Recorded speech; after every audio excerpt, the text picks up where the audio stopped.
Hello बच्चों, welcome back to CUD by 24/7। मैं हूं आयुषी मैम और मैं हूं आपकी मेंटर फॉर केमिस्ट्री। बच्चों, अगर मैं केमिस्ट्री की बात करूं तो हम लोग यहां पे शुरू करने जा रहे हैं केमिस्ट्री का सफ़र आप सभी लोगों के साथ। अगर मैं बात करूं 2022 की तो 2022 में ये सफ़र बहुत अमेजिंग रहा था। बच्चों ने बहुत मेहनत करी थी, साथ में उन्होंने वो रेगुलर रहे थे और उनका रिजल्ट भी आया, राइट। अगर मैं बात करूं 2022 की तो आप देख सकते हैं, जो हम लोग की ऑलरेडी वीडियोज़ हैं 2022 की, उस पर आप लोग देखेंगे कि एवरी स्टूडेंट was like कि मैम जो क्वेश्चंस हमने क्लास में करे हैं वो सेम क्वेश्चंस हमारे एग्जाम में आए हैं। सो आई वांट जो हम लोगों ने अच्छा रिजल्ट 2022 में दिया उससे ज़्यादा अच्छा रिजल्ट 2023 में दे। और उससे भी इंपॉर्टेंट इस वक्त है कि यार मैं केमिस्ट्री की बात करी तो केमिस्ट्री अगर हमने 2022 में रॉक किया तो 2023 में रॉक करना तो बिल्कुल बिल्कुल बनता है, राइट। सो इसी के साथ मैं ये जो हमारा सेशन है जिसमें हम लोग क्या करेंगे, हम लोग वन शॉट्स जो है वो स्टार्ट करने जा रहे हैं, तो उनको शुरू करने जा रहे हैं हम लोग यहाँ पे। और वन शॉट में हम लोग जो पहला चैप्टर बच्चों आप लोग का उठा रहे हैं वो है हमारा क्या, केमिकल काइनेटिक्स, राइट। वो हमारा क्या है, chemical kinetics. So this is a chapter but I want everyone to just like the session once. और एक चीज और, क्योंकि आप लोग नए बच्चे हो, कुछ बच्चे पुराने होंगे, कुछ कुछ बच्चे होंगे जो मेरे को पहले से ही जानते हैं, but I would like to say to all of you, क्योंकि जैसे कि हम सेशन पहले करते थे और उनको पता था बाकी बच्चों को कि यार जब सेशन में मजा आए, सेशन पसंद आए या कुछ भी आपको अच्छा लगे केमिस्ट्री के बारे में, तो आपको क्या करना होता है, मेरी क्लास में you have to put some yellow hearts in the chat box, right. क्यों बनाते हैं येलो हार्ट्स? क्योंकि मैंने आप लोगों को बताया है, आपको पहली बार बता रही हूँ, बाकी बच्चों को बताया हुआ है कि येलो हार्ट्स का मतलब होता है क्या। बेसिकली अगर हमें सीखना है, अगर हमें लंबी रेस का वो साथ एक साथ निभाना है, राइट, क्योंकि CUT 2023 तक हमें साथ में रहना है, तो अगर हमें इतना लंबा सफर एक साथ तय करना है तो बहुत जरूरी क्या बनता है, जरूरी बनता है हमारी bonding, right. And bonding is की केमिस्ट्री अच्छी होनी चाहिए। केमिस्ट्री पढ़ रहे हैं तो यार केमिस्ट्री और बॉन्डिंग दोनों ही होना चाहिए। तो उसके लिए क्या जरूरी है यार, फ्रेंडशिप होनी चाहिए। और फ्रेंडशिप के लिए हम लोग करते हैं क्या, येलो हार्ट्स डालते हैं। येलो हार्ट्स इज इंडिकेटिव कि मेरी और आपकी फ्रेंडशिप कितनी स्ट्रांग है। देखो मेरी तरफ से तो पूरी स्ट्रांग है, अब आपकी बारी है इस फ्रेंडशिप में एंटर होने की और इसको निभाने की, राइट। अगर आप लोग पूरी, जैसे मैं आप लोगों को गाइड करूंगी, आप लोग को पढ़ाऊंगी, आपको चीज़ें दूंगी, आपको क्वेश्चंस दूंगी, आपको सब कुछ करवाऊंगी, अगर आप लोग उस पर भरोसा करेंगे, अगर आप लोग उस चीज़ को फॉलो ऑन करेंगे, तो मैं आपको ये बोल सकती हूँ कि केमिस्ट्री में आप लोग 200 में से 200 नंबर बहुत आराम से ला सकते हैं। क्योंकि पिछली साल ऐसा हुआ है और इस साल भी यार डेफिनेटली हो सकता है, क्योंकि अब हमें पता चल चुका है क्या पैटर्न है, कहाँ से क्वेश्चन आते हैं, किस टाइप के क्वेश्चन आते हैं, वो सब कुछ हमने जान लिया और उसको यूज़ करते हुए हम 2023 को बहुत शानदार तरीके से लेकर चलेंगे, ठीक है। तो शुरू करें सेशन को जल्दी से। थोड़ा गला भी खराब है, बट सारे के सारे बच्चे अगर आपको समझ में आ गया है तो आपको क्या करना है, सेशन शुरू करने से पहले I just want yellow hearts in the chat box and I want everyone to like and share the session. और यहाँ पे जो चैप्टर मैं शुरू कर रही हूँ वो है आपके क्लास 12 का चैप्टर। एक चीज़ और मैं ये भी बोलना चाहूँगी कि आप लोगों की जो CUET है उसमें आपकी NCERT कंप्लीट आ रही है क्लास 12 की, कोई चैप्टर आपका डिलीटेड नहीं है। इनफैक्ट डिलीटेड चैप्टर से बहुत सारे क्वेश्चन हमारे पिछली बार आए हैं, so we can not skip any chapter that is in your NCERT। बात करूं सॉलिड स्टेट जैसा चैप्टर डिलीटेड है, P ब्लॉक डिलीटेड है, पॉलीमर्स डिलीटेड है, बट ये सभी चैप्टर से आपके क्वेश्चंस आए हैं, सो हमें सारे के सारे चैप्टर्स ही करने होंगे, right. So one shot means कि यार पूरे चैप्टर को एक बार में समझने की कोशिश करेंगे, थोड़ा सा पेशेंट होंगे आप लोग, फोकस करेंगे और कंसिस्टेंटली मतलब बैठना है, क्योंकि बैठना है हम लोगों को रिजल्ट के लिए, तो हमें पूरा का पूरा सेशन कंटिन्यूअसली फॉलो करना होगा। साथ में आप नोट्स भी बना सकते हैं, ठीक है। चलिए तो शुरू करते हैं सेशन को, जो कि है हमारा chapter chemical kinetics, right. Okay, so अगर मैं केमिकल काइनेटिक्स की बात करूं तो क्या मुझे आप लोग बता सकते हैं कि क्या चीज है जो हम इस चैप्टर में पढ़ते हैं। What do we study in the chapter that is chemical kinetics, बताइए। क्या होगा क्या होगा क्या होगा, जल्दी से बता दो यार। देखो केमिकल की अगर मैं बात करूं so it is basically telling you about a reaction, chemical reaction. और काइनेटिक्स का मतलब क्या हो गया, अगर फिजिक्स की बात करूं तो फिजिक्स में आप लोग काइनेटिक्स पढ़ते हैं, दैट इज मूवमेंट। और अगर मैं मूवमेंट की बात करूं तो हम बात कर रहे हैं स्पीड की, राइट। सो स्पीड को हम लोग डिफाइन करते हैं यहाँ पे किससे, रेट से। अब ये रेट कौन सा है, ये रेट आपका वो नहीं है कि यार सब्जी कितने रुपए किलो चल रही है, क्या रेट चल रहा है यार, प्रॉपर्टी का रेट क्या चल रहा है, वो वाला रेट नहीं है। ये रेट कौन सा है, ये स्पीड बता रहा है, right. So this is telling you rate of reaction. तो इस चैप्टर में हम लोग क्या पढ़ते हैं, रेट ऑफ रिएक्शन किस पे डिपेंड करता है, कैसे बढ़ता है, कैसे कम होता है, स्लो क्या है, फास्ट क्या है, ये सारी की सारी चीजें हम लोग इस चैप्टर में पढ़ लेते हैं, ठीक है। और अगर मैं किसी केमिकल रिएक्शन की बात भी करूं, जैसे चैप्टर शुरू होता है कि यार पहले हम पढ़ते हैं यार केमिकल रिएक्शन हो रहा है या नहीं हो रहा है, राइट। रिएक्शन हो रहा है या नहीं हो रहा है, यानी कि उसकी फीजिबिलिटी के बारे में पढ़ते हैं। और उसकी फीजिबिलिटी जो चैप्टर आपको बच्चों बताता है वो थर्मो होता है, जो आप क्लास 11 में पढ़ते हैं। उसके बाद आता है एक्सटेंट ऑफ रिएक्शन, कहाँ तक रिएक्शन हो रहा है, जो आप पढ़ते हैं इक्विलिब्रियम चैप्टर में। और फाइनली जो आखिरी चीज है केमिकल रिएक्शन को डिफाइन करती है वो है रेट ऑफ रिएक्शन, जो कि आप लोग अब पढ़ेंगे, और वो है आपकी क्लास 11 का topic, that is chemical kinetics, ठीक है। So this is the thing that we are going to study over here. I hope you all are clear कि हम लोग केमिकल काइनेटिक्स में बात किसकी कर रहे हैं, रेट ऑफ रिएक्शन की। रेट माने तो स्पीड, रिएक्शन की स्पीड स्लो है, फास्ट है, किसके ऊपर स्लो है, किसके ऊपर फास्ट है, रेट को बोलते कैसे, डिफाइन कैसे करते हैं, वो सारी की सारी चीजें हम लोग यहाँ पे पढ़ेंगे, ऑलराइट। ओके, सो जल्दी से एक सेकेंड, कोई डाउट है तो आप लोग एक बार चैट बॉक्स में पूछ सकते हैं।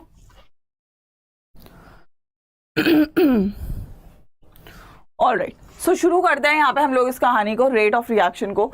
सो what is your rate of reaction, simple सरल भाषा में अगर पूछे कि यार रेट ऑफ रिएक्शन क्या है, तो रेट ऑफ रिएक्शन देखो सीधी सी बात है कि यार आपके पास रिएक्टेंट है, आपके पास प्रोडक्ट है, तो ये क्या हो रहा है, रिएक्टेंट की स्पीड क्या हो रही है, कम हो रही, मतलब स्पीड नहीं बोलूंगी मैं, बोलूंगी जो आपका रिएक्शन जैसे जैसे कन्वर्ट होगा, ये रिएक्टेंट प्रोडक्ट में कन्वर्ट होता रहेगा, जैसे जैसे रिएक्शन आगे बढ़ेगा, तो इसकी जो कंसंट्रेशन है वो क्या होती रहेगी, डिक्रीज होती रहेगी। लेकिन प्रोडक्ट की कंसंट्रेशन जो है क्या होगी, इंक्रीज होती रहेगी जैसे जैसे रिएक्शन आगे बढ़ेगा। तो हम रेट ऑफ रिएक्शन को कैसे डिफाइन कर सकते हैं, दो बातों से डिफाइन कर सकते हैं। पहली बात क्या, एक सेकेंड, विक्स की गोली लो, खैर, हाँ। सो रिएक्टेंट के टर्म्स में कंसंट्रेशन क्या हो रही है, कम हो रही है, रिएक्शन जैसे जैसे आगे बढ़ रहा है कंसंट्रेशन कम हो रही है। प्रोडक्ट की टर्म्स में कंसंट्रेशन बढ़ रही है, राइट। सो बेसिकली अगर मैं बात करूं, सो रिएक्शन का रेट हो सकता है the speed of the reaction और the rate of the reaction can be defined as change in concentration of a reactant और प्रोडक्ट इन यूनिट टाइम। आपका कितना चेंज आ रहा है कंसंट्रेशन ऑफ रिएक्टेंट या कंसंट्रेशन ऑफ प्रोडक्ट में, उसी को हम लोग बच्चों क्या बोल देते हैं, रेट ऑफ रिएक्शन। तो रेट ऑफ रिएक्शन टेक्निकली अगर मैं बोलूं तो आप दो तरीके से डिफाइन कर सकते हो। पहला तरीका है, क्या कम हो रहा है, रिएक्टेंट की कंसंट्रेशन कम हो रही है, right. So it can be defined as the rate of decrease in concentration of one of the reactant, या फिर आप लोग इसको क्या बोल सकते हैं, rate of increase in concentration of one of the products, right. दोनों में से कुछ भी हो सकता है, रिएक्टेंट की कंसंट्रेशन डिक्रीज भी हो सकती है, प्रोडक्ट की कंसंट्रेशन इंक्रीज भी हो सकती है। कितने टाइम में हो रही है वो आपको रिएक्शन का रेट बताता है, समझ में आ गया है। सो रेट को अगर मैं बोलूं, so it is change in concentration upon change in time, ठीक है। कंसर्न अगर बात कर रही हूं, मैंने एक चीज ली है ए, इसकी कंसंट्रेशन A2 है फाइनल और A1 है इनिशियल। अगर मैं टाइम की बात कर रही हूं तो T2 है फाइनल टाइम, T1 है इनिशियल टाइम। तो चेंज को क्या लिख सकते हैं, A2 माइनस A1 कंसंट्रेशन का change, T2 minus T1 time का चेंज। और चेंज को हम लोग डेल्टा से भी रिप्रेजेंट कर सकते हैं, डेल्टा A कर दूंगी मैं इसको, और इसको डेल्टा T कर दूंगी। तो इसको मैं क्या बोल सकती हूँ, इसको मैं रेट बोल सकती हूँ। अभी इसको समझ में आई थिंक बच्चों को सभी को आ गया है कि ऊपर क्या करना है, कंसंट्रेशन का चेंज।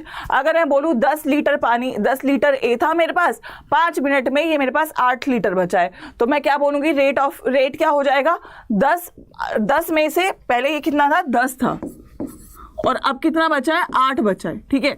अगर मैं इसको यहां पे लिखूं, अब दो चीजें समझना, एक आपके पास रिएक्टेंट का पॉइंट ऑफ व्यू है,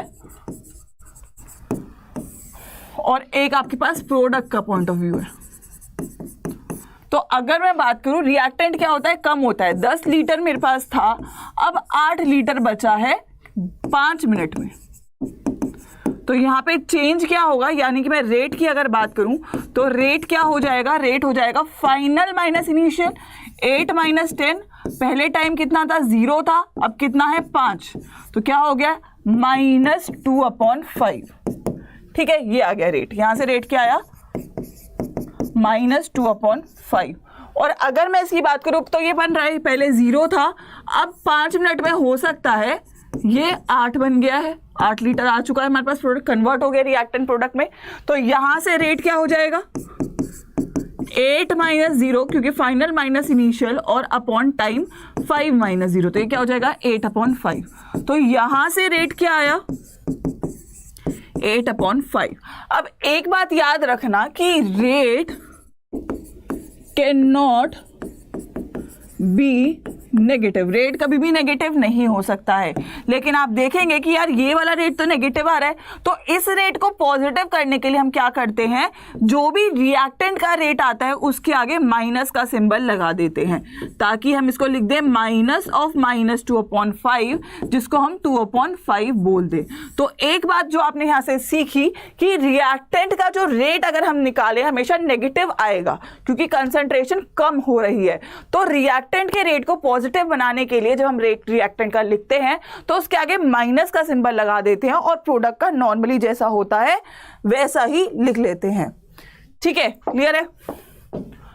ओके, सो फॉर एग्जाम्पल मुझे इस रिएक्शन का रेट ऑफ रिएक्शन एक्सप्रेस करना है। तो मैंने अभी आपको बताया कि ये दोनों तो क्या है, रिएक्टेंट है, और ये क्या है, आपका प्रोडक्ट है। ठीक है, वो पिछला क्वेश्चन हाइपोथेटिकल था। तो रेट यहाँ पे क्या होगा, पहले मैं एक ही टर्म्स में लिखूं तो change in concentration of A delta A upon change in time, और ये रिएक्टेंट है तो इसके आगे माइनस का सिंबल।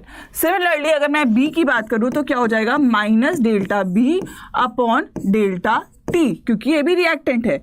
और अगर मैं सी की बात करूं तो क्या हो जाएगा, delta C upon delta T, यानी कि ये भी किसकी बात कर रही हूं मैं, ये प्रोडक्ट की बात कर रही हूं। तो ये दोनों मेरे क्या है, रिएक्टेंट है, और ये मेरा क्या है, प्रोडक्ट है। ठीक है, इसको हम normal average rate of reaction भी बोल सकते हैं। एक और फॉर्म में हम इसको लिख सकते हैं, चेंज को मैथ्स में अगर बोलें तो हम d/dt से भी चेंज को रिप्रेजेंट करते थे, राइट। सो अगर आप इस, या तो आप ऐसे लिख लो या तो आप ऐसे भी लिख सकते हो कि यहाँ पे भी माइनस का सिंबल, माइनस बस डेल्टा की जगह d/dt आ जाएगा, और यहाँ पे d/dt of c। So this is called your differential rate equation. ठीक है, तो लिखने का केवल तरीका है रेट ऑफ रिएक्शन को, बस इतना ध्यान में रखना कि ये भी चेंज रिप्रेजेंट कर रहा है और ये भी चेंज रिप्रेजेंट कर रहा है। अगर उसने डिफरेंशियल फॉर्म में पूछा है तो आप ये लिख देना, और अगर नहीं पूछा है तो आप लोग ऊपर वाला लिख देना, एवरेज रेट ऑफ रिएक्शन। जो रिएक्टेंट है उसके आगे माइनस का सिंबल लगा देना, प्रोडक्ट के आगे कुछ सिंबल नहीं लगेगा। माइनस का सिंबल इंडिकेटिव है कि कंसंट्रेशन का डिक्रीज हो रहा है, और कंसंट्रेशन का अगर डिक्रीज हो रहा है तो उसको हम क्या बोल देते हैं, आप लोगों का वो हमारा रिएक्टेंट का रेट होगा। आई होप सभी बच्चों को ये बातें क्लियर हो गई होंगी। बोलिए।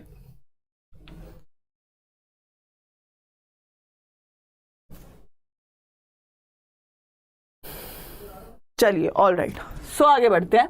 ओके, अच्छा बच्चों, मैं आपको एक चीज और बताना चाहूंगी, आई थिंक मैक्सिमम बच्चों को ये पता भी है, बट आप सभी लोगों का जो CUET समर्थ बैच है बच्चों, वो लॉन्च हो चुका है CUET 2023 के लिए। और क्योंकि मैं साइंस पढ़ा रही हूँ तो मैं केवल, मतलब वैसे तो ये ह्यूमैनिटीज, कॉमर्स और साइंस तीनों का है, बट साइंस की अगर मैं बात करूँ तो बच्चों यहाँ पे आपका physics, chemistry, maths, bio, GT और इंग्लिश, ये सारे सब्जेक्ट्स यहाँ पे आपके प्रिपेयर करवाए जाएंगे for both CUET and boards, दोनों की यहाँ पे तैयारी करवाई जाएगी। सो अगर आप लोगों ने इस बैच में एनरोल नहीं किया है, बैच बस अभी शुरू हुआ है एक दिन पहले, तो अभी बस शुरुआत हुई है। यहाँ पे पूरा सिलेबस आपका कवर करवाया जाएगा CUET से पहले with your test series, e books और लाइव क्लासेस, ठीक है, सब लाइव होगा यहाँ पे, राइट। सो अगर आपने इस बैच में एनरोल नहीं किया है तो आप कर सकते हैं। बैच का प्राइस वैसे 5999 है, लेकिन आई थिंक आपको पता है कि अगर आप एक कोड यूज कर सकते हैं Y513, अगर आप ये कोड यूज करते हैं तो ये बैच आपको 4979 का मिल जाएगा, which is a fair price, क्योंकि ये पूरा 1 साल का बैच है, राइट। सो 1 साल के लिए हम लोग बुक्ड हो जाएंगे। हम लोग जैसे अभी यहाँ पे पढ़ रहे हैं, बट जैसे ये वन शॉट है, वहां पे हम लोग छोटा करके मतलब एक एक टॉपिक को पढ़ने वाले हैं। वहां पे एक एक टॉपिक को डिटेल में पढ़ेंगे, वहां पे एक एक टॉपिक के क्वेश्चंस और उसके डाउट्स सब कुछ एक एक करके होने वाला है। सो अगर आप लोग अपनी CUT 2023 में सीरियसली तैयारी करना चाहते हैं, so you have a very good option. अगर आपको इस बैच में एनरोल करना है तो आप अड्डा 24/7 के ऐप या वेबसाइट पे CUT सेक्शन में, साइंस सेक्शन में CUT 2023 में समर्थ बैच में जाके एनरोल कर सकते हैं। And yes, the code is Y513 for your discount, ठीक है। I hope it is clear to all of you. Okay, चलो ठीक है। अब जैसे ये है, अब इस वाले रिएक्शन का फिर से आपको रेट लिखना है, बट यहाँ पे क्या है, यहाँ पे स्टीशियोमेट्री आ गई है। तो अगर स्टीशियोमेट्री आपकी आ गई है तो यहाँ पे हम लोग क्या बोलेंगे, जब भी स्टीशियोमेट्री आएगी, पहले तो आप रेट ऑफ रिएक्शन पूरा लिख दो। ये रिएक्टेंट है, सो रिएक्टेंट के लिए यहाँ पे हम क्या लिखेंगे, D del A by del T with minus का सिंबल, क्योंकि रिएक्टेंट है, equals to del B by del T, product है, प्लस का सिंबल है, equals to del C by del T, product है, प्लस का सिंबल है। इसके आगे क्या है, 4 है, तो ये क्या हो जाएगा 1/4। अच्छा याद रखो, जो स्टीशियोमेट्री है वो डिनोमिनेटर में डाल देना। यहाँ पे स्टीशियोमेट्री 1/2 है, तो मतलब 2 है, तो ये क्या हो जाएगा 1/2, और यहाँ पे कुछ नहीं है तो यहाँ पे 1 ही रहेगा, कुछ लिखने की जरूरत नहीं है। So this is going to be your correct rate equation for this given reaction. ठीक है बच्चों, क्लियर है? Okay, everyone clear? बढ़े आगे? ओके, चलिए। सो अब हम आगे बढ़ते हैं, क्योंकि हमने ये समझ लिया है रेट ऑफ रिएक्शन क्या है, decrease in concentration of reactant या increase in concentration of product per unit time. Reactant के रेट नेगेटिव में आता है, इसलिए उसके आगे माइनस का सिंबल लगता है, प्रोडक्ट का पॉजिटिव ही रहता है। और इसके अलावा आपने कुछ भी नहीं अपने दिमाग में एक्स्ट्रा बर्डन लेना है, जो मैं यहाँ पे बताती जा रही हूँ उसको समझते जाना है, लिखते जाना है, नथिंग एल्स। और जो लोग नहीं आ रहे हैं उस सेशन को लाइक करना है, ठीक है। इतना तो बनता है यार, है ना, इतना लंबा सेशन अगर हम कर रहे हैं यहाँ पे आपके लिए तो इतना तो बनता है। बनता है नहीं बनता है, बोलो, बनता है या नहीं बनता है? चलिए, ठीक बात। अच्छा, अब unit of rate of reaction पे बात कर लेते हैं। रेट ऑफ रिएक्शन की यूनिट, रेट क्या है, कंसंट्रेशन का चेंज यानी कि कंसंट्रेशन अपॉन टाइम का चेंज यानी कि टाइम। कंसंट्रेशन की यूनिट क्या होती है, मोल लीटर इनवर्स। टाइम की यूनिट सेकंड इनवर्स भी हो सकती है, मिनट इनवर्स भी हो सकती है।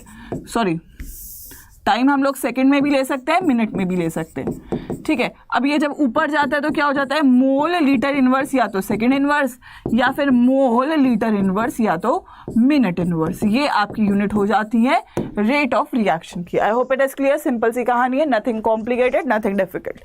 अगर हमने इतना समझ लिया रेट क्या है, रेट की यूनिट क्या है, तो अब ये बात समझते हैं यार, रेट क्यों अलग अलग है मेरा, हर रिएक्शन का रेट सेम क्यों नहीं है? कुछ तो ऐसी बात होगी ना जिसकी वजह से आपका रेट ऑफ रिएक्शन अलग आ रहा है।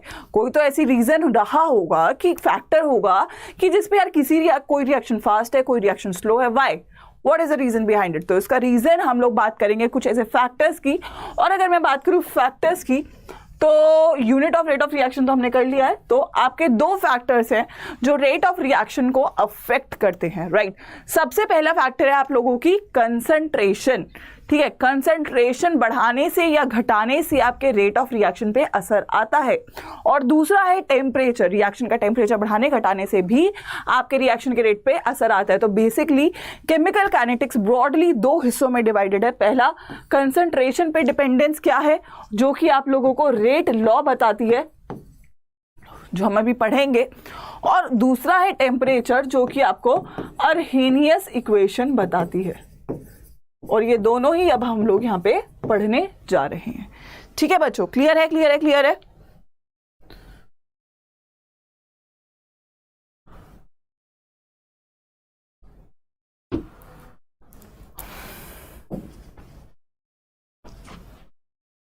सो अब अगर मैं बात करूं, पहला फैक्टर जो कि concentration and concentration of reaction किस पे डिपेंड करता है, रेट लॉ। रेट लॉ की अगर मैं बात कर रही हूं, सो रेट लॉ क्या बोलती है? रेट लॉ आपको ये बोलती है भाई कि the representation of rate of reaction in terms of concentration of reactants is known as your rate law, क्या होता है वो? रेट लॉ होती है। रेट लॉ बताती है कि भाई कंसंट्रेशन पे रेट ऑफ रिएक्शन कैसे डिपेंड करता है, कैसे डिपेंड करता है ये हमें कौन बताता है? रेट लॉ बताती है। और रेट लॉ को हम कैसे लिखते हैं? फॉर एग्जांपल एक रिएक्शन है A plus B giving C plus D, जिसमें small a small b small c small d is your स्टीशियोमेट्री।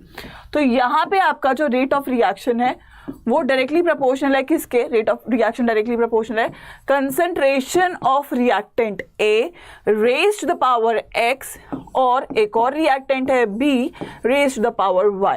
और जब ये सिंबल हटता है तो रेट बराबर क्या हो जाता है? K A की पावर X और B की power Y। This is going to be your rate law. तो रेट लॉ हमें बोलती है कि क्या बोलती है ये? रेट ऑफ रिएक्शन किस पे डिपेंड करता है? कंसंट्रेशन ऑफ रिएक्टेंट, प्रोडक्ट पे नहीं करता है। किस पे करता है? रिएक्टेंट पे। रेज टू सम पावर, कोई पावर को उसको रेज भी किया गया है, उस पे आपका रेट ऑफ रिएक्शन डिपेंड करता है। अब यहाँ पे जो एक K है इसको क्या बोला जाता है? ये एक कांस्टेंट है which is called as rate constant. और ये जो X और Y है, जो भी X और Y पावर का सम होता है which is giving you order of the reaction. Order of the reaction, order क्या है ये अभी हम लोग समझेंगे, बट यहां तक हम लोग ये समझ गए हैं कि यार रेट लॉ क्या होती है। बताइए, क्लियर है? Everyone clear? ऑलराइट, चलिए तो आगे बढ़ते हैं। रेट लॉ के एक बार फाइनली डेफिनेशन देख लेते हैं। रेट लॉ क्या बोलता है? Rate law is the expression in which reaction rate is given in the terms of molar concentration of reactant with each term raised to some power which may और may not be same as the stoichiometric coefficient. एक सवाल आता है कि ma'am ये जो power में raise करा किया है क्या ये स्टीशियोमेट्री के बराबर है? यानी कि अगर 2a plus 3b giving c है तो क्या मैम मैं रेट को लिखूंगा rate equals to k a की पावर 2 और b की पावर 3? तो मैं बोलूंगी दिस कैन बी येस और नो, इट डिपेंड्स अपॉन कि यार एग्जैक्टली ऑर्डर क्या है। So stoichiometry is equal to order, this statement is false. ये हो भी सकता है, ये नहीं भी हो सकता है, एक अलग कहानी है। क्योंकि why? Because order is an experimental value. Order एक एक्सपेरिमेंटल टर्म है, राइट? अगर मैं बात करूं so I will say order is an experimental value which indicates how sensitive your rate of reaction is towards change in concentration, right? So rate अगर मैं बात कर रही हूँ, ऑर्डर क्या है? ऑर्डर एक वो टर्म है जो आपको ये बता रहा है कि आपका जो रेट है वो कंसंट्रेशन पे कैसे डिपेंड करता है, कंसंट्रेशन बढ़ाने से कितना बढ़ता है। अगर मैं एग्जांपल दूं, फॉर एग्जांपल अगर मैंने लिखा रेट बराबर क्या है? के ए की पावर 2, मतलब यहाँ पे ऑर्डर क्या है? ये ऑर्डर है, ए की टर्म्स में ऑर्डर है कि ए के ऊपर कैसे डिपेंड कर रहा है? ए की पावर 2 डिपेंड कर रहा है, यानी कि ऑर्डर यहाँ पे 2 है। तो अगर मैं यहाँ पे कंसंट्रेशन ऑफ ए डबल कर रही हूँ यानी कि 2a कर रही हूँ तो ये क्या हो जाएगा? k इंटू 2a की पावर 2, यानी कि k इंटू 4, और ये a की पावर 2 क्योंकि 2 की पावर 2 क्या होता है? 4, यानी कि 4k a की power 2, and this is going to be your new rate, right? And this is your old rate, यानी कि 4 और ये पूरा टर्म क्या है? ओल्ड रेट है ये आपका। तो यहां पे आपको पता चला क्या कि अगर मैंने a को डबल कर दिया तो क्योंकि इसका ऑर्डर 2 है तो मेरा रेट क्या हो गया है? 4 टाइम्स हो गया है। तो ये क्या बता रहा है? ये जो 2 पावर है ये आपको बता रही है कि कंसंट्रेशन में चेंज करने से रेट पे क्या असर आता है। सो ये काम किसका है? ये ऑर्डर ऑफ द रिएक्शन का। ऑर्डर ऑफ द रिएक्शन आपको ये बताता है कि यार कंसंट्रेशन को अगर आप बढ़ा रहे हो, कम कर रहे हो, तो रेट कैसे बढ़ रहा है या कम हो रहा है। This is telling you by the order of the reaction. Alright,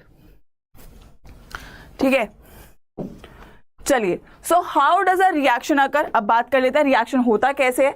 भाई रिएक्शन कैसे होता है? भाई 2 मॉलिक्यूल्स होते हैं, हालांकि हम ये आगे पढ़ेंगे। ये आते हैं, ये टकराते हैं, और जब ये टकराते हैं तो ये नया प्रोडक्ट दे देते हैं। तो हम लोग किसकी बात कर रहे हैं? कोलिजन्स की बात कर रहे हैं। टकराव की बात कर रहे हैं, सीरियल वाला टकराव नहीं है, ये नॉर्मल टकराव की बात कर रहे हैं हम लोग, राइट। सो कोलिजन्स होते हैं जो कि आपको क्या देते हैं, वो आपको एक नया प्रोडक्ट देते हैं, ठीक है। अच्छा, अब यहाँ पे कहानी क्या है, यहाँ पे कहानी ये है कि यार ये जो टकराव है इनकी वजह से आपके जो रिएक्शंस है ये दो कैटेगरी में क्लासिफाई कर दिए जाते हैं। समझ रहे हैं कौन सी दो कैटेगरीज हैं जिसमें आपका जो रिएक्शन है वो क्लासिफाई किया जाता है। पहला है क्या, elementary reaction. So what is an elementary reaction? The reaction in which number of reacting species is less than or equal to 2, right, पहली बात। और दूसरी बात, the reaction occurs in single step. So वो रिएक्शन क्या, वो reaction जहां पे नंबर ऑफ रिएक्टिंग स्पीशीज क्या है, लेस देन या इक्वल टू 2, मतलब रिएक्टेंट्स एक हैं या दो हैं। क्यों? और ये दोनों रिएक्टेंट एक ही स्टेप में आपको प्रोडक्ट दे रहे हैं। क्यों? क्योंकि जब रिएक्टेंट कम होंगे तो यार इनका इफेक्टिव कोलिजन इजीली हो पाएगा, मतलब प्रोबेबिलिटी बढ़ जाएगी। दो ही हैं यार, इनको एक तरीके से टकराने हैं, टकरा के प्रोडक्ट दे देंगे, एक ही बार में दे देंगे, तो आप लोगों का ये रिएक्शन क्या होता है, सिंपल सा एलिमेंट्री रिएक्शन। लेकिन अगर कॉम्प्लेक्स रिएक्शन यानी कि मुश्किल है कुछ, क्या मुश्किल है, the reactants are more than 3, 3 से ज्यादा जैसे ही हो जाते हैं आपके रिएक्टेंट, वो रिएक्शन बन जाता है कॉम्प्लेक्स। भाई यहाँ पे कुछ गड़बड़ है। और कॉम्प्लेक्स बन के ये क्या करता है, it occurs in multiple step.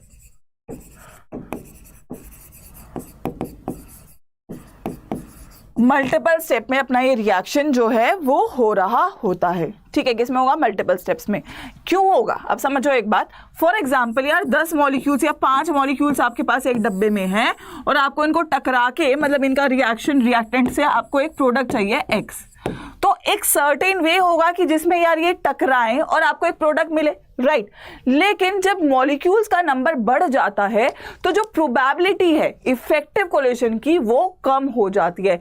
एक बार में होना, मतलब हो सकता है 2-3 स्टेप में होने के बाद आपको प्रोडक्ट मिल जाए, लेकिन एक ही स्टेप में होने की प्रोबेबिलिटी जो है बच्चों वो कम हो जाती है। इसीलिए ये जो रिएक्शन है ये मल्टीपल स्टेप्स में होते हैं, राइट।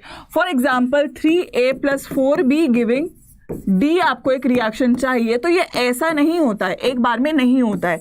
ये रिएक्शन हो सकता है पहले 3A+2B गिविंग यू C बना होगा, और फिर जब C है उसने 2B के साथ दोबारा से रिएक्ट करा होगा और फिर आपको ये D मिला होगा। तो ये जो रिएक्शन आपको दिख रहा है, क्योंकि इसमें रिएक्टेंट्स ज़्यादा है तो ये एक से ज़्यादा स्टेप्स में हुआ होगा, ठीक है।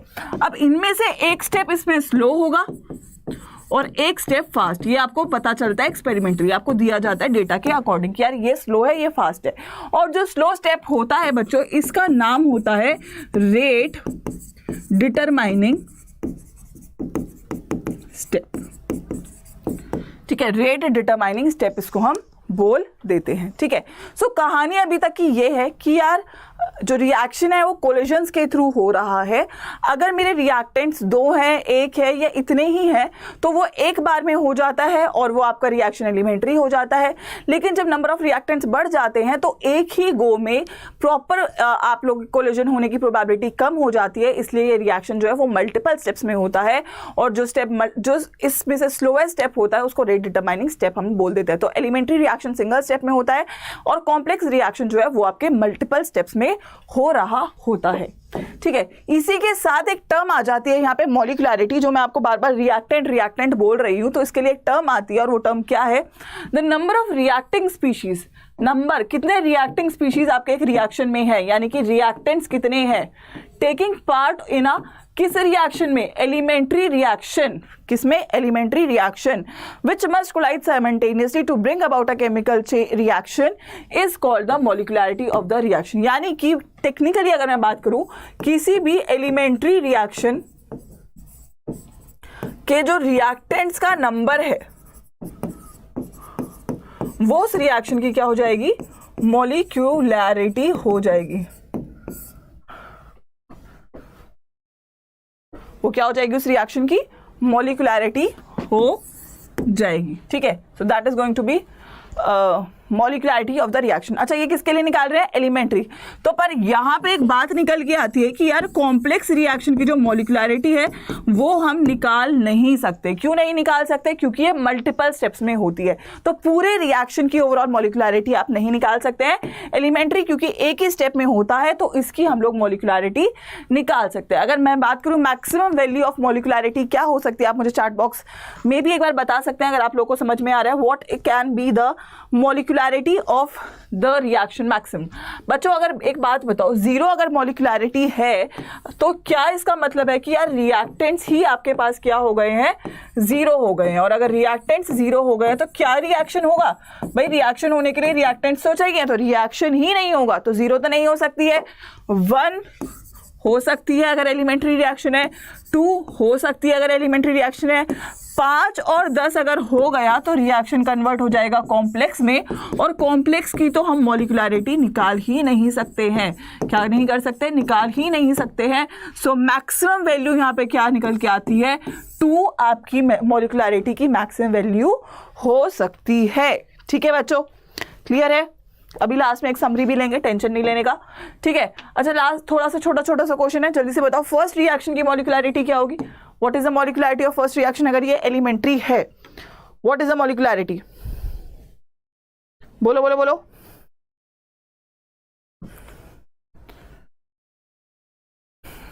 क्या होगी, देखो कितने रिएक्टेंट्स है, 1 है, मैंने क्या बोला रिएक्टेंट्स काउंट करना है तो 1 होगी।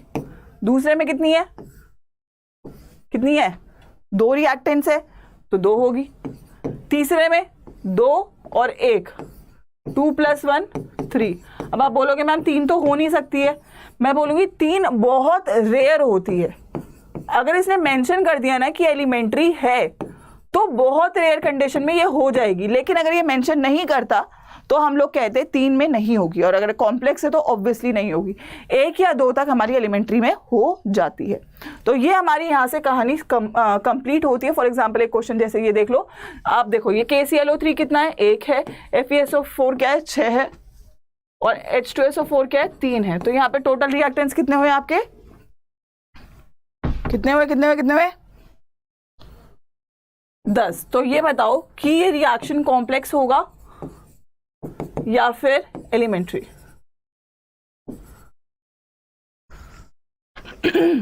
कॉम्प्लेक्स या एलिमेंट्री, क्या होगा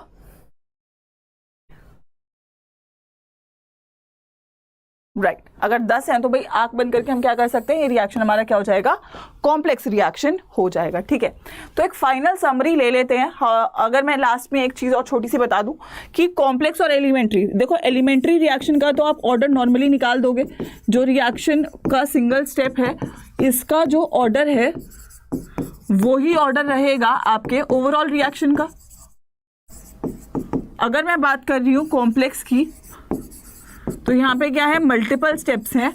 ठीक है, जो यहाँ पे स्लोएस्ट स्टेप होगा इसका जो ऑर्डर होगा वो ऑर्डर रहेगा आपके कॉम्प्लेक्स रिएक्शन का, पूरे रिएक्शन का। ठीक है, सो इसके साथ हम जो समरी ले सकते हैं वो समरी हम ले सकते हैं। बहुत इंपॉर्टेंट स्लाइड है ये, very very important, you have to remember this and have this in your notes, क्योंकि यहाँ से MCQs आपके पिछली बार बहुत सारे निकल कर आए हैं। ठीक है, सबसे पहली बात, ऑर्डर एक एक्सपेरिमेंटल क्वांटिटी है। ठीक है, ऑर्डर क्या है, मैंने पहले ही बता दिया था, एक्सपेरिमेंटल क्वांटिटी है। ऑर्डर आपका 0 भी हो सकता है, फ्रैक्शन भी हो सकता है, लेकिन ना मॉलिक्युलैरिटी 0 हो सकती है ना एक नॉन इंटीजर हो सकती है। बहुत इंपॉर्टेंट पॉइंट्स है आपके ये यहाँ पे।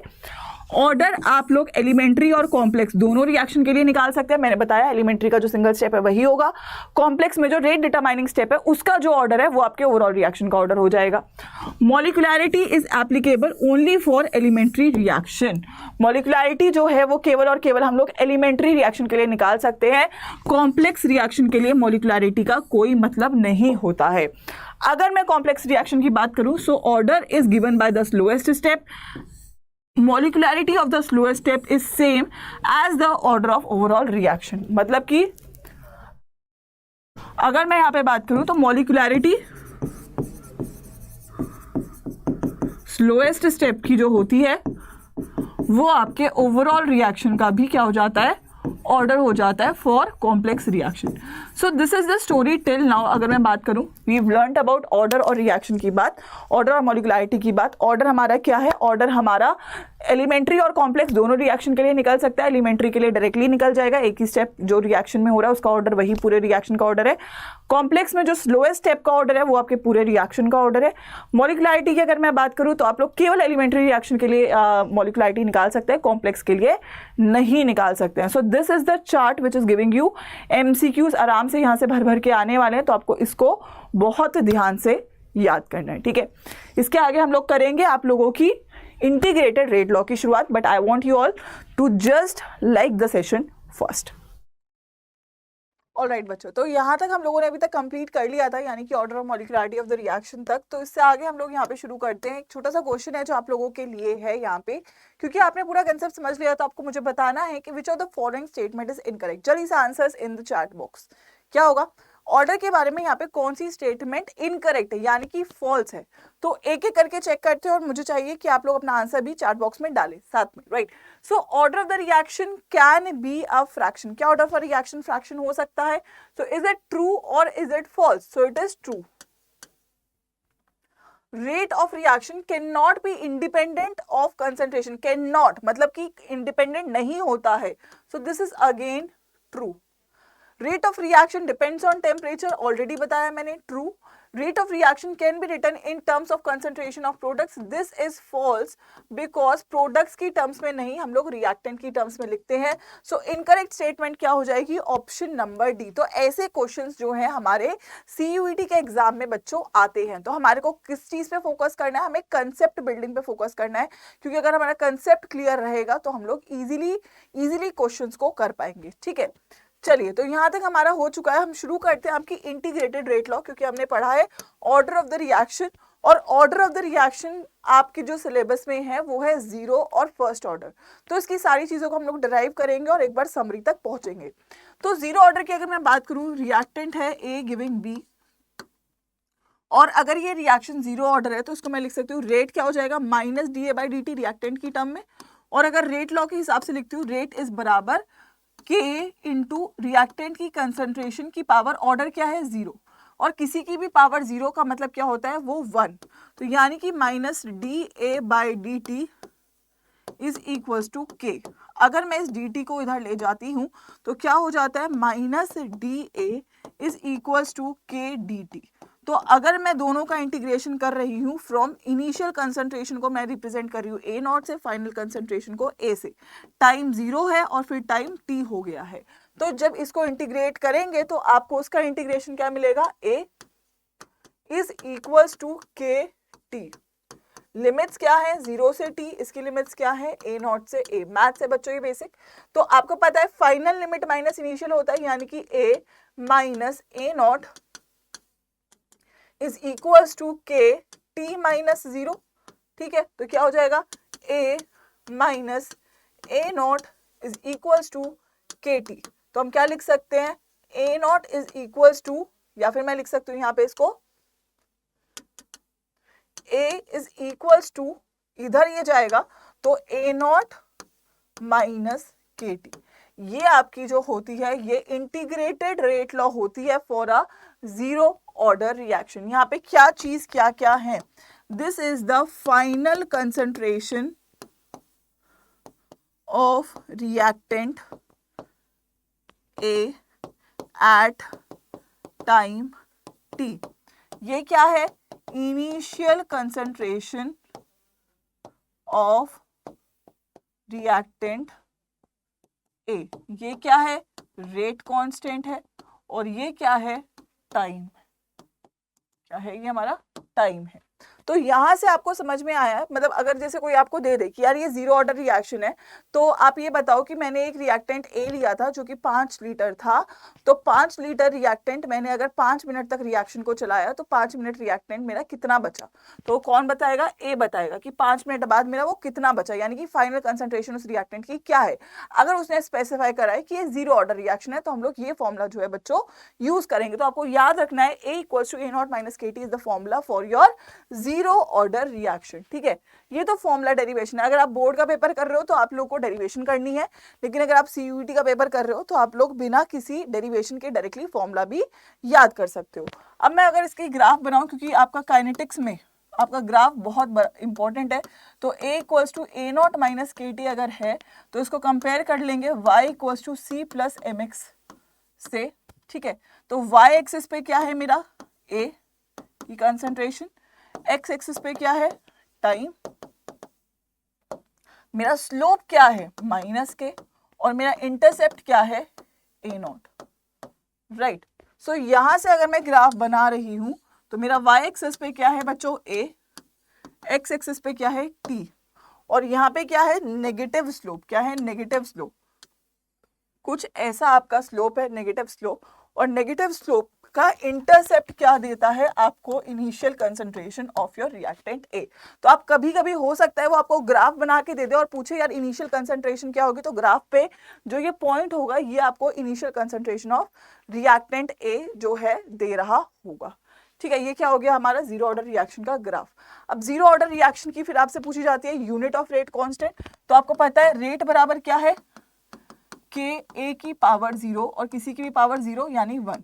तो रेट बराबर क्या हो गया है? के, और रेट की यूनिट क्या थी? Concentration upon time, that was equals to K. तो ये कंसंट्रेशन अपॉन टाइम की यूनिट क्या थी हमारी रेट की? Mole litre inverse time inverse. तो यही हमारी यूनिट क्या हो जाएगी आपकी? रेट कांस्टेंट की for your zero order reaction. तो जीरो ऑर्डर रिएक्शन के लिए रेट और रेट कांस्टेंट दोनों की यूनिट बराबर होती है। ये भी बात आप लोगों को यहाँ से याद रखनी होगी। ठीक है, तो हर चीज के बारे में एक और चीज है हाफ लाइफ जो हम लास्ट में पढ़ेंगे। क्या क्या याद रखना है आपको? फॉर्मूला जीरो ऑर्डर का, ग्राफ, और उसके बाद आपको यूनिट, और चौथी चीज जो हमें याद रखनी है हाफ लाइफ, वो हम लोग लास्ट में करेंगे। सो हाफ लाइफ भी हमें करनी है। तो ये हर ऑर्डर, जीरो ऑर्डर और फर्स्ट ऑर्डर के लिए ये चारों बातें आप लोगों को ध्यान में रखनी है। ठीक है, 3 हमने समझ लिया, फॉर्मूला कैसा क्या है? A = A0 - KT, ग्राफ बना दिया, यूनिट बता दिए, हाफ लाइफ हम आगे पढ़ेंगे। उसके बाद शुरू करते हैं फिर first order directly. First order में क्या होगा? आपको पता है कि A गिविंग B है अगर, तो रेट क्या हो जाएगा? -dA/dt = K × A की पावर 1। ऑर्डर 1 है तो पावर 1, तो क्या हो जाएगा ये? dA, अगर मैं इसको नीचे लेके आ रही हूँ, ये नीचे आएगा तो ये A हो जाएगा, और K इधर चला जाएगा, KdT, माइनस के सिंबल के साथ माइनस मैंने उधर लगा दिया। दोनों का इंटीग्रेशन अगर मैं कर दूं, तो इसका इंटीग्रेशन जब आप करेंगे तो आपको मिलेगा ln A। मैथ्स है ये, जिसकी यूनिट लिमिट्स क्या होंगी? A0 से A अगेन, और ये क्या हो जाएगा? -KT। ठीक है, क्योंकि जीरो वाला तो ऑलरेडी हट ही जाएगा। तो यहां से आपकी इक्वेशन क्या निकल कर आ जाएगी? इक्वेशन आपकी क्या निकल के आएगी? ln A - ln A0 = KT। ठीक है, क्या जाएगा? -KT। क्या जाएगा? -KT। तो अगर इसको प्लस करना है तो ये वाला माइनस इधर ले आओ, तो क्या हो जाएगा? ln A0 - ln A = KT। अगर मेरे को पता है ln A - ln B की प्रॉपर्टी क्या होती है? ln A/B। तो इसको क्या लिख सकते हैं? ln A0/A = KT। ये वाला फॉर्मूला आपको पता है। इसको अगर लॉग में कन्वर्ट करना है तो मल्टीप्लाई कर दो 2.303 से, तो क्या हो जाएगा? log A0/A = KT/2.303, अगर लॉग के फॉर्म में लिखना है। इसको फिर हम ये फॉर्मूला तो लिख ही सकते हैं, सिमिलरली इसको भी हम लोग खोल के लिख सकते हैं। अच्छा, इसको क्या लिख सकते हैं? A0/A = E की पावर KT, और इसको क्या लिख सकते हैं? A0/A = 10 की पावर KT/2.303। तो ये वाले फॉर्मेट में भी हम इस फॉर्मूले को लिख सकते हैं। लेकिन अगर आपको एक फॉर्मूला याद है, यानी कि ln A0/A = KT, तो आप लोग बाकी फॉर्मेट्स में इजीली उसको लिख सकते हैं। समझ गए या नहीं समझे? प्रॉपर्टीज याद रख लेना, क्या? ln को जब भी log में कन्वर्ट करना है तो 2.303 से मल्टीप्लाई करना है, बाकी प्रॉपर्टी सेम रहेंगी। ln a upon b is equal to ln a minus ln b, ठीक है। log, या फिर मैं यहाँ पे लिख सकती हूँ ln a इंटू ln, या फिर मैं लिख सकती हूँ इसको ln a into b is equal to ln a plus ln b। अगर ln a equals to b है तो b बराबर क्या होगा, e की पावर b, क्योंकि इसका बेस e होता है। और अगर log a की power b, a equals to b है तो a क्या हो जाएगा, 10 की पावर b, क्योंकि इसका बेस होता है 10। तो बस यही फर्क होता है आपके ln और log में। This is called your natural log and this is your logarithm normal. तो ये आपका बेसिक मैथ्स है, राइट। सो ये हमारी कहानी यहाँ तक कंप्लीट हो जाती है। इसके बाद हम आगे बढ़ते हैं। फर्स्ट ऑर्डर रिएक्शन का हमने डेरिवेशन कर लिया, इक्वेशन समझ लिया, तो अब हम समझेंगे ग्राफ, ठीक है। पहले तो रेट कांस्टेंट एक बार देख लेते हैं, ये हमारा हो गया। अगर इसकी रेट कांस्टेंट की मेरे को यूनिट समझनी है, राइट। सो रेट क्या है यहाँ पे, k इंटू ए, और रेट क्या होता है, concentration upon time which is equals to k, और ये भी क्या है, कंसंट्रेशन ही तो है। तो k बराबर क्या हो जाएगा, concentration upon time into 1 by concentration, और कंसंट्रेशन कट गया तो क्या बचेगा, 1 बाय टाइम। तो रेट कांस्टेंट की यूनिट क्या होगी, टाइम इनवर्स। तो k की यूनिट क्या होगी, सेकंड इनवर्स और मिनट इनवर्स। ये हमारी यूनिट किसकी हो जाएगी, रेट कांस्टेंट k की। क्लियर है, ठीक है, क्लियर है, ऑलराइट। सो यहाँ पे आपको एक मैं ट्रिक भी बताना चाहूंगी, छोटी सी ट्रिक याद कर लेना फॉर फाइंडिंग योर ऑर्डर।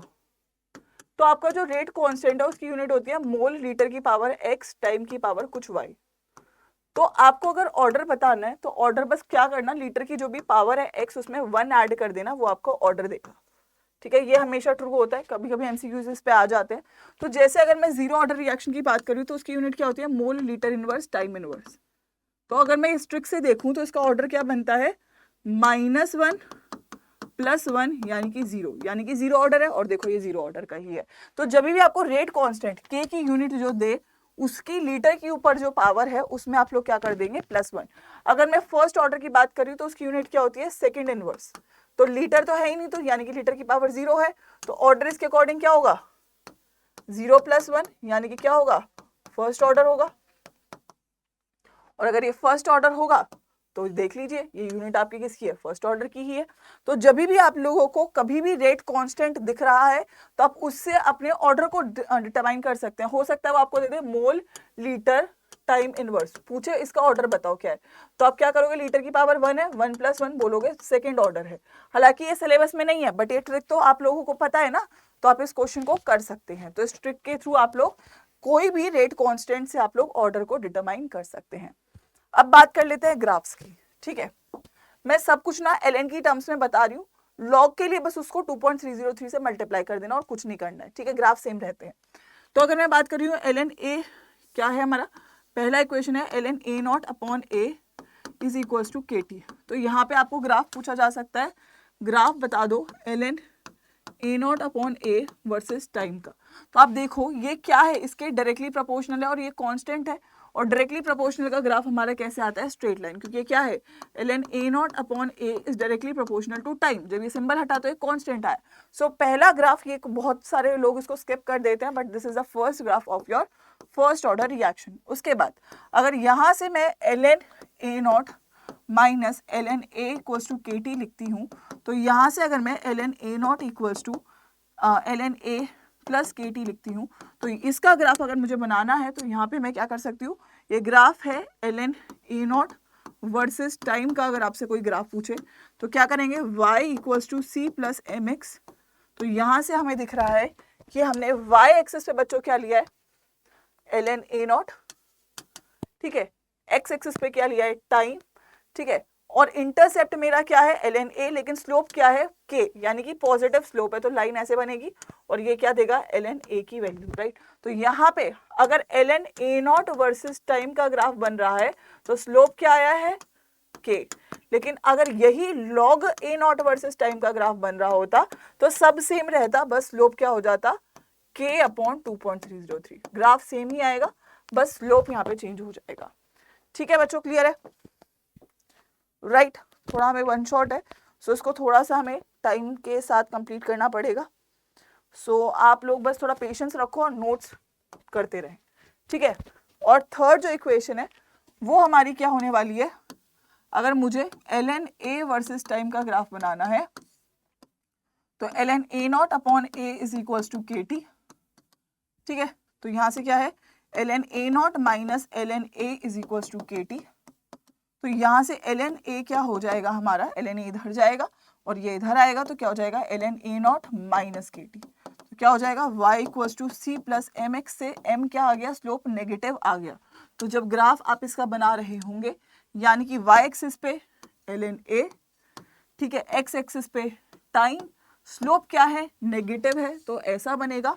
और यहाँ पे ये k की वैल्यू क्या दे रहा होगा आपको, k की वैल्यू कौन दे रहा है यहाँ पे, मतलब स्लोप क्या दे रहा है माइनस के। राइट, सो अगर आप लोगों को ग्राफ बनाना है ln a वर्सेस टाइम तो स्लोप क्या होगा माइनस के, लेकिन अगर log a वर्सेस टाइम का ग्राफ है तो स्लोप क्या होगा माइनस के अपॉन 2.303। ठीक है, क्लियर है? बोलो सभी लोगों को क्लियर है इतनी बात? तो ये ग्राफ्स हमारे लिए बहुत इंपॉर्टेंट है, हमें कंफ्यूजन हो जाती है अक्सर।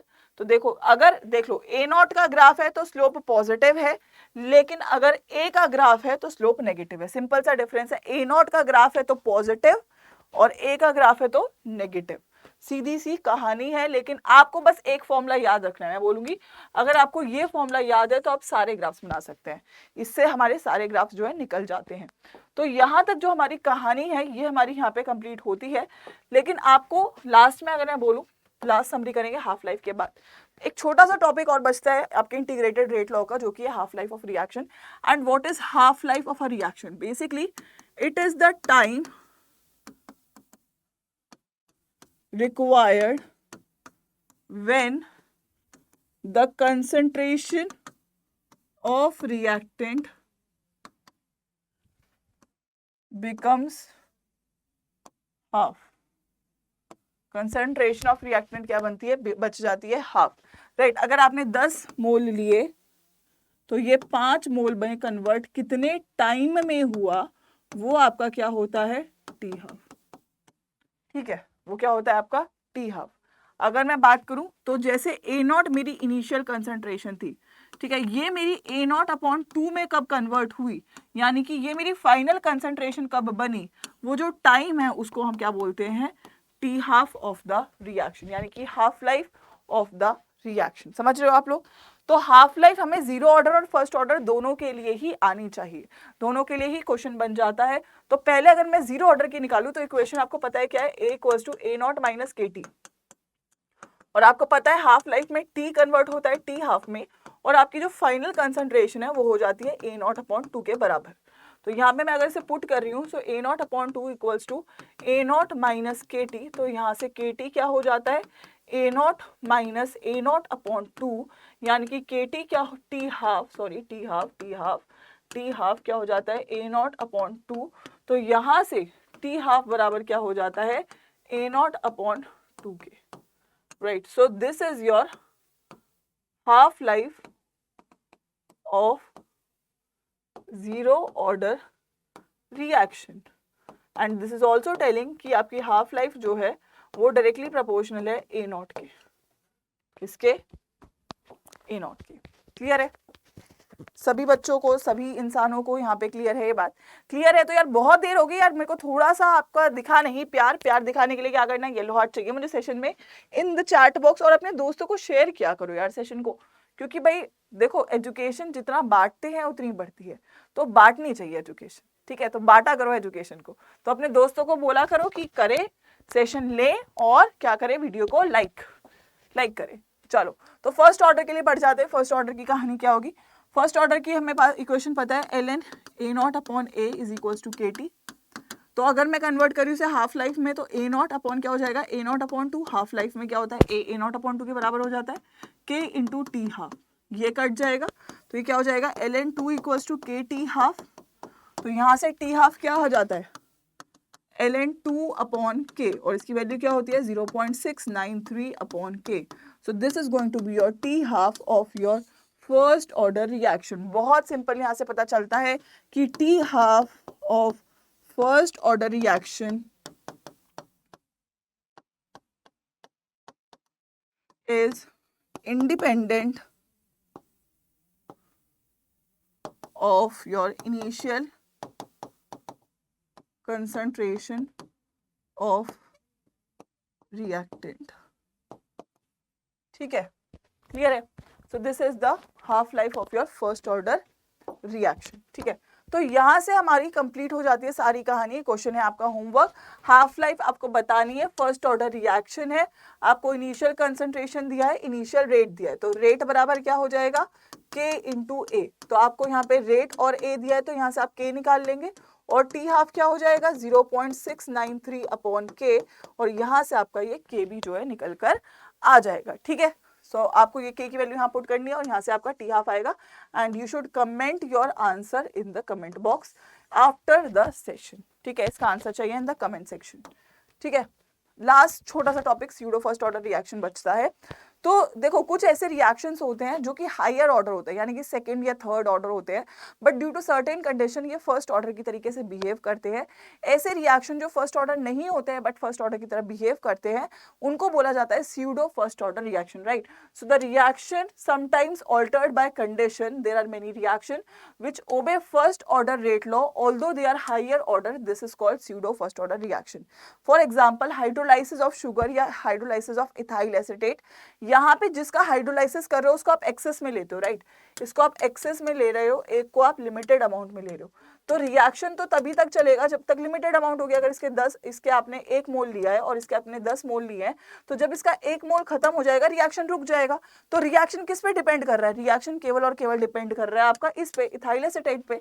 सो रेट ऑफ रिएक्शन किस पे डिपेंड कर रहा है? K into CH3COO-C2H5. आपका वाटर पे डिपेंड ही नहीं कर रहा. तो हालांकि वाटर पे डिपेंड करना चाहिए था तो सेकंड ऑर्डर हो जाता, लेकिन वाटर पे डिपेंड नहीं कर रहा है, किस पे? केवल एक पे डिपेंड कर रहा है. तो ये क्या हो गया है? फर्स्ट ऑर्डर तो है पर नकली है. तो क्या है? स्यूडो फर्स्ट ऑर्डर है. तो यहाँ पे आपका स्यूडो फर्स्ट ऑर्डर में आपका जो रिएक्शन का रेट है डिपेंड करता है on concentration of reactant that is present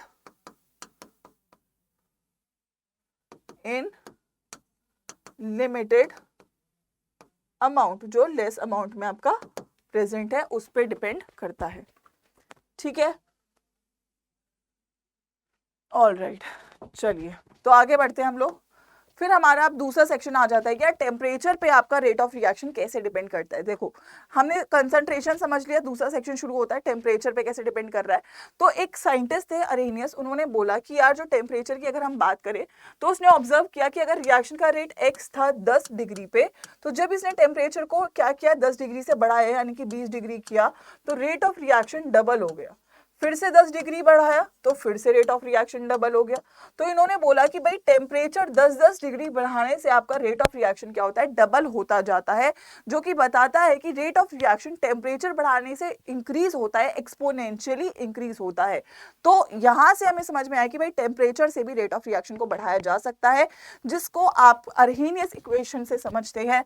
और अर्हेनियस इक्वेशन कहती है कि K आपका डायरेक्टली प्रोपोर्शनल है E इंटू E की पावर RT और यहाँ से K इक्वल्स टू क्या हो जाता है? A E की power minus EA by RT. जहाँ पे हमारा जो K है ये आपका क्या है? रेट कांस्टेंट है. इसको बोलते हैं प्री एक्सपोनेंशियल फैक्टर, क्योंकि एक्सपोनेंट के आगे लगा हुआ है या Arrhenius factor. EA is your activation energy, जो हम समझेंगे अभी आगे. R is your gas constant and T is your temperature. T is your temperature. Gas constant की वैल्यू हम यहाँ लेते हैं 8.314. ठीक है, सो ये पूरी इक्वेशन होती है. अब लेकिन हम जो क्वेश्चंस है वो इस फॉर्मूले से कर नहीं सकते, क्योंकि हमें यार एक्सपोनेंट सॉल्व करना तो हमें अभी मैथ्स में नहीं आता और यहाँ पे केमिस्ट्री में भी आपको नहीं देंगे. तो आपको लॉग या ln की वैल्यू तो क्वेश्चन में देंगे बट एक्सपोनेंट की नहीं देंगे. तो आप लोग क्या करते हैं, इसको यूज करते हैं.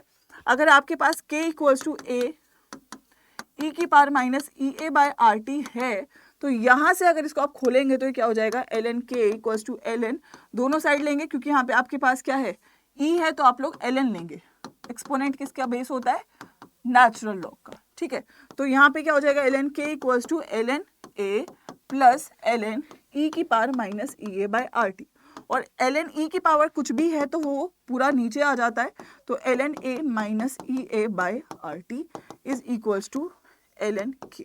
This is the formula that we are going to use for doing your numericals for your Arrhenius equation. Equation formula ये भी है, लेकिन इसको हम लोगों ने इस फॉर्मेट में कन्वर्ट कर लिया है ताकि हम लोग यहाँ पे क्वेश्चंस को सॉल्व कर सके, क्योंकि यहाँ पे अब आपको ln की वैल्यू क्वेश्चन में दे देगा वो, ठीक है, और बाकी आप लोगों को मल्टीप्लाई डिवाइड करना है तो वो आप लोग कर लेंगे।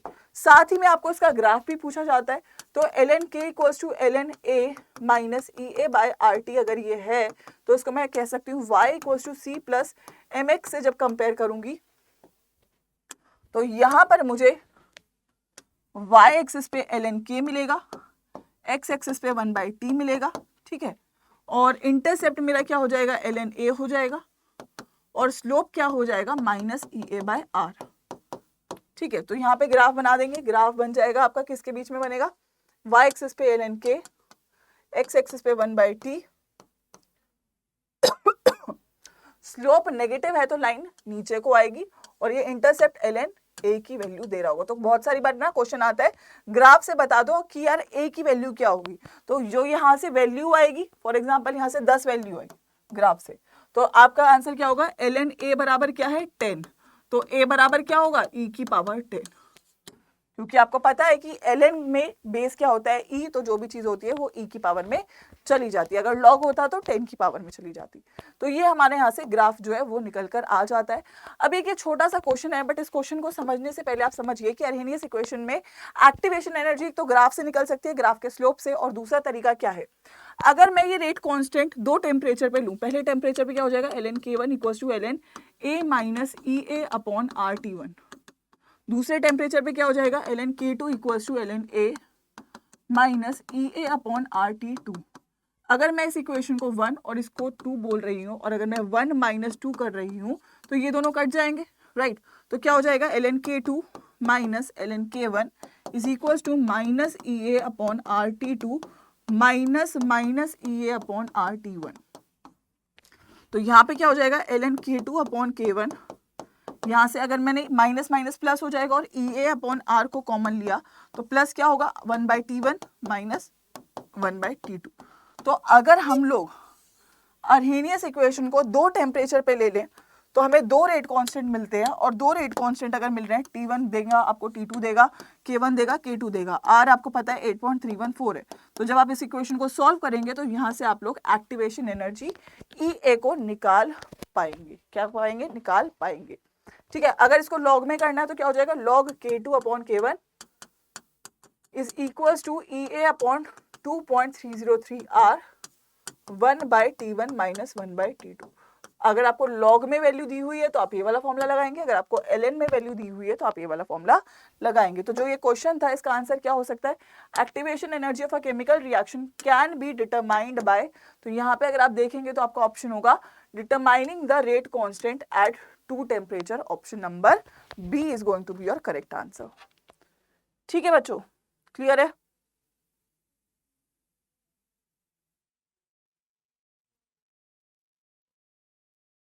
चलिए आगे बढ़ते हैं। इसके बाद हम आगे बढ़ते हैं, तो ये क्वेश्चन है जो आपका होमवर्क फिर से है, मैं आपको बताऊंगी सॉल्व कैसे करना है। देखो आपको 500 केल्विन पे रेट कांस्टेंट दिया हुआ है कितना, 0.02 सेकंड इनवर्स।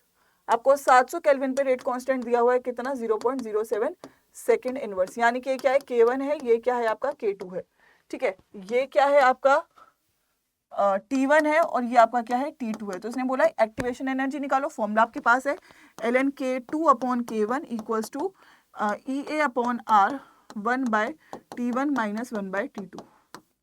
सिंपल सी कहानी है, यहाँ पे आपको K2 K1 T1 T2 R की वैल्यू 8.314 EA निकल जाएगा।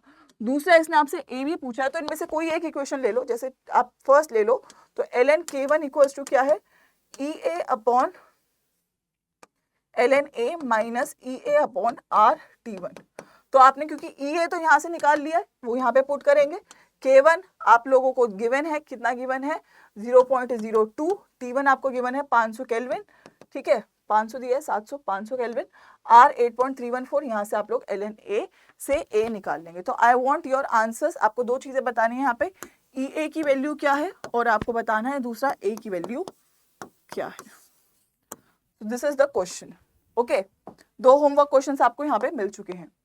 अब छोटी सी बात एक समझ लेते हैं। रिएक्शन देखो, जब भी हम बात कर रहे हैं तो एक्टिवेशन एनर्जी बेसिकली क्या होता है, आपका एक रिएक्टेंट ए है, ये एक सर्टेन इंटरमीडिएट में कन्वर्ट होगा और फिर आपको एक प्रोडक्ट बी मिलेगा, ठीक है। तो ये जो इंटरमीडिएट में कन्वर्ट होने की जो एनर्जी है, इसको हम क्या बोलते हैं, एक्टिवेशन एनर्जी बोल देते हैं, ठीक है। अगर मैं बात करूं यहाँ पे, ये मेरा रिएक्टेंट है और ये मेरा प्रोडक्ट है, मतलब इंटरमीडिएट है, तो यहां से यहां जो इसको एनर्जी रिक्वायर्ड है, that is your activation energy, that is your activation energy, right, forward active. और फिर उसके बाद ये क्या होगा, डिकम्पोज होके ये आपको प्रोडक्ट देगा। तो ये मेरी क्या है, रिएक्टेंट की एनर्जी है, ये मेरी क्या है, प्रोडक्ट की एनर्जी है। इनके बीच में जो एनर्जी गैप है वो मेरा डेल्टा एच है, यानी कि वो मेरी इंथैल्पी ऑफ रिएक्शन है, राइट। सो यहाँ से मेरा जो डेल्टा एच है वो क्या होता है, एच फाइनल या माइनस एच इनिशियल, यानी कि प्रोडक्ट माइनस आपका रिएक्टेंट। अगर ये delta H I think positive है तो सबको पता है, तो रिएक्शन क्या होगा, एंडोथर्मिक होगा। और अगर ये नेगेटिव है तो रिएक्शन क्या होगा, एक्सोथर्मिक होगा। क्या होगा, एक्सोथर्मिक। तो आपको ये सारी बातें भी यहाँ पे पता होनी चाहिए। सो दिस इज अ ग्राफ, अब यहाँ पे क्या होगा, रिएक्शन। अब देखो यहाँ पे ये है आपकी, दिस इज योर रिएक्टेंट की, दिस इज योर प्रोडक्ट की। सो ये इनिशियल माइनस फाइनल, यानी कि अगर मैं फाइनल माइनस इनिशियल कर रही हूँ डेल्टा एच को, तो फाइनल वाली टर्म क्या है, लेस है। फाइनल वाली टर्म क्या है, लेस है। तो फाइनल वाली टर्म लेस है तो नेगेटिव डेल्टा एच आएगा और यहाँ पे रिएक्शन क्या हो जाएगा, एक्सोथर्मिक रिएक्शन ये बन जाएगा। ग्राफ किसका होगा, एक्सोथर्मिक रिएक्शन का, ठीक है। जब हमने इतना सब कुछ समझ ही लिया है तो आखिरी चीज हमारी निकल के आती है रिएक्शन में, catalyst. So what is a catalyst बच्चों। कैटलिस्ट की अगर मैं बात करूं, थोड़ा सा आखिरी के 10 मिनट आप लोग प्रॉपर फोकस कर लो, खत्म होने वाला है चैप्टर। देखो, one shot is more about your revision and one shot is more about your, अगर मैं बात करूं कि कोई बच्चा अगर पहली बार वन शॉट पढ़ रहा है, यानी कि चैप्टर बिना पढ़े वन शॉट देख रहा है, तो उसको ये चैप्टर एक प्रॉपर ये समझ में आ जाता है इस चैप्टर में है क्या। हालांकि उसको ये वीडियो मैं बोलूंगी कि अगर आप फर्स्ट टाइम देख रहे हो तो आपको ये वीडियो 2 बार देखनी चाहिए, क्योंकि आप एक बार देखोगे आपको 60% चैप्टर समझ में आएगा, आप दूसरी बार देखोगे आपको पूरा समझ में आएगा। लेकिन अगर कोई बच्चा जो पहले चैप्टर पढ़ चुका है और फिर वन शॉट देख रहा है, तो उसको ऑब्वियसली वो चैप्टर 100% हो जाएगा, क्योंकि उसने वो पहले ही पढ़ा हुआ है, राइट। सो दोनों बच्चों को फायदा है। लेकिन हाँ, जो पहली बार पढ़ रहा है, क्योंकि वो डिटेल में उसने अलग से नहीं पढ़ा, डिटेल में जो पढ़ने के लिए जरूरी है वो हमारा समर्थ बैच है। वहां पे मैं अगर किसी बच्चे को, जैसे मैंने चैप्टर अभी भी कंप्लीट पिछले बैच में करवाया, नए बैच में अभी तक नहीं हुआ है, सो उस बैच में जब मैं ये केमिकल काइनेटिक्स करवा दूंगी, उसके बाद अगर आप वन शॉट देखोगे तो आपको एकदम क्रिस्टल क्लियर हो जाएगा। लेकिन हाँ, अगर आप लोगों का जैसे किसी बच्चे के पास रिसोर्सेज का इशू है या कुछ है, तो वो इसी वीडियो को 2 बार देख ले तो उसको समझ में आ जाएगा। लेकिन आई विल से कि यस, अगर आप लोग टारगेट अचीव करना चाहते हो तो आप बिल्कुल समर्थ बैच में आके पढ़ सकते हो, क्योंकि उसमें हम लोग बेटर आपको समझा सकते हैं चीजें, राइट। सो अगर मैं कैटलिस्ट की बात करूं तो कैटलिस्ट वो चीज है जो रिएक्शन के रेट को क्या करती है, इंक्रीज कर देती है without undergoing itself any chemical change. मतलब रिएक्शन में खुद इन्वॉल्व नहीं होता, बट रिएक्शन के रेट को इंक्रीज कर देता है। लेकिन ऐसी भी कोई चीज है जो रिएक्शन के रेट को डिक्रीज करती है, तो बिल्कुल होती है, लेकिन उसके लिए नाम होता है इनहिबिटर, ठीक है। तो मतलब रिएक्शन के रेट को जो बढ़ा रहा है, that is a catalyst without undergoing itself any change. मतलब खुद कभी भी रिएक्शन में इन्वॉल्व नहीं होगा, बस आएगा, रिएक्शन के रेट को बढ़ाएगा, उसको बोलेंगे कैटलिस्ट। कैसे बढ़ाता है, अगर एक बंदे को यहां से यहां जाना है तो पहले वो ऐसे जा रहा था घूम के, लेकिन कैटलिस्ट आया तो उसने आपको एक शॉर्टकट दे दिया, यानी उसने क्या दिया, एक ऑल्टरनेटिव पाथवे। क्या दिया, एक ऑल्टरनेटिव पाथवे, ठीक है। तो इसने क्या दिया, पहले तो हम इतना ऊपर जा रहे थे, यानी कि पहले मेरी एक्टिवेशन एनर्जी ये थी, लेकिन इसने एक ऑल्टरनेटिव पाथवे दिया, तो मेरी अब एक्टिवेशन एनर्जी क्या हो गई है, डिक्रीज हो गई है। क्या हो गई है, एक्टिवेशन एनर्जी डिक्रीज। तो कैटलिस्ट क्या करता है, it gives a alternative pathway to decrease your activation energy of the reaction which increases the rate of reaction. तो रेट बढ़ाने का क्या तरीका है, एक्टिवेशन एनर्जी को घटा दो, रिएक्शन का रेट ऑटोमेटिकली आपका बढ़ जाएगा। तो रिएक्शन का रेट किस किस चीज पे डिपेंड करता है बच्चों, पहला कंसंट्रेशन पे, दूसरा टेम्परेचर पे, और तीसरा कैटलिस्ट पे भी डिपेंड करता है, क्योंकि कैटलिस्ट क्या करता है, एक्टिवेशन एनर्जी को डिक्रीज। तो हम बोलेंगे एक्टिवेशन एनर्जी पे भी रिएक्शन का रेट हमारा जो है डिपेंड कर जाता है। कैसे करता है कैटलिस्ट, ऑल्टरनेटिव पाथवे आप लोगों को देकर। तो कैटलिस्ट क्या करता है, चेंज क्या करता है इनमें से, ABCD, gives free energy, enthalpy, activation energy, equilibrium constant. Catalyst कुछ नहीं करेगा, केवल एक चीज को चेंज करेगा और वो क्या है आपकी activation energy of the reaction. ठीक है, क्लियर है? ओके तो ये इसके साथ हम चैप्टर के समापन पे बस ऑलमोस्ट पहुंच गए और समापन में हमारा आता है कोलिजन। ये हालांकि मैंने स्टार्टिंग में आपको बता दिया था जब मैंने कॉम्प्लेक्स रिएक्शन बताया था कि रिएक्शन जब भी होता है वो कोलिजन से होता है। दो मॉलिक्यूल आते हैं टकराते, दो मॉलिक्यूल आते हैं टकराते, लेकिन टकराते तो वो कई तरीके से टकरा सकते हैं। उनमें से कौन सा वो कोलिजन है जो मेरे रिएक्शन में प्रोडक्ट बना रहा है, तो बोलते हैं कि कौन सा वो इफेक्टिव कोलिजन है। तो उसकी दो कंडीशन है। पहली कंडीशन है कि उस कोलिजन के पास मिनिमम एनर्जी होनी चाहिए प्रोडक्ट बनाने के लिए, यानी कि उसके पास क्या होनी चाहिए, एक मिनिमम थ्रेशहोल्ड एनर्जी होनी चाहिए। और दूसरी बात, उसका प्रॉपर ओरिएंटेशन होना चाहिए। क्या होना चाहिए, प्रॉपर ओरिएंटेशन होना चाहिए। मतलब अरे यार कहीं से भी थोड़ा ना टकरा देगा। अगर मुझे एक मॉलिक्यूल चाहिए ये जो कि बनेगा दो मॉलिक्यूल्स की इंटरेक्शन से, लेकिन मेरा अगर टकरान हो रहा है यहाँ पे ऐसे हेड ऑन, तो यहाँ पे भाई एक ही बॉन्ड बनेगा, लेकिन मुझे तो दो बॉन्डेड वाला मॉलिक्यूल चाहिए ना, मुझे तो ये चाहिए। तो मुझे क्या चाहिए, ऐसा इंटरेक्शन चाहिए कि ये दोनों खड़े होकर यहाँ पे टकरा रहे हैं। तो कोलिजन में क्या है, ओरिएंटेशन यानी कि दिशा सही होनी चाहिए आपके दो मॉलिक्यूल्स के इंटरेक्शन की।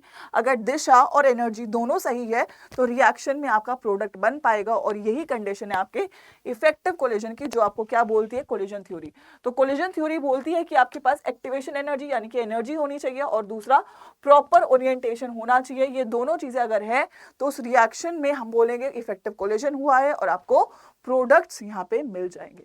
सो this is the end of this chapter. आपके लिए इंपॉर्टेंट है यहाँ पे रेट समझना, ऑर्डर और मॉलिक्यूलैरिटी समझना, ठीक है, जीरो ऑर्डर के बारे में सब समझना, formula, graph, equation, half life. उसके बाद फर्स्ट ऑर्डर के बारे में भी सारी चारों चीजें समझना है, ठीक है, चारों समझना है।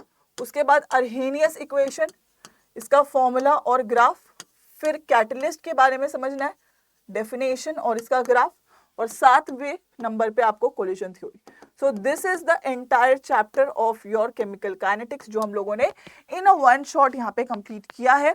But more important is your कि आपने कितना रिटेन किया है, क्योंकि एक बार में मैं फिर से यही बोलूंगी कि आप नया चैप्टर पढ़ रहे हो तो आपको दो बार ये वीडियो देखनी है। You have to see this 2 times. पहले बार देखो, नोट्स बनाओ, फिर दूसरी बार उसके बाद देखो तो आपके दिमाग में ये बैठ जाएगा। लेकिन अगर किसी ने, जैसे जो बच्चे ऑलरेडी मेरे साथ पढ़ चुके हैं बैच में, तो उनके लिए video is a revision, and ऐसे ही हम लोग वन शॉट को कैरी फॉरवर्ड करते रहेंगे। जनरली हमारे हर मंडे को एक वन शॉट आएगा केमिस्ट्री का। और अगर आपको मुझसे डिटेल में पूरा सिलेबस बच्चों पढ़ना है तो उसके लिए ऑप्शन आपके सामने है ही, that is your Samarth batch, जो कि आप एनरोल कर सकते हैं। एक बार मैं आपको बता देती हूँ कि आपको एनरोल करना कहाँ से है इस बैच में, ठीक है। अगर आपको बात करनी है एनरोल कैसे करना है, तो आप लोग अड्डा 24/7 के ऐप पे जा सकते हैं, और ऑल कोर्सेज में अंडर ग्रेड एग्जाम में CUET पे जाके आप लोग CUET 2023 साइंस में जब आप जाएंगे तो यहाँ पे समर्थ बैच है आपका साइंस का, राइट। और यहाँ पे बस आपको कुछ नहीं करना है, आपको कोड यूज करना है, दैट इज Y513, और इसको अप्लाई करोगे तो ये बैच आपको मिलेगा 4979 का, right. So this is all. आप लोगों को क्वेश्चंस के आंसर जो है वो कमेंट बॉक्स में कमेंट करना है जो मैंने आपको दिया है, और वीडियो को लाइक और शेयर करना है, ठीक है। So let us meet in the next session. Good bye.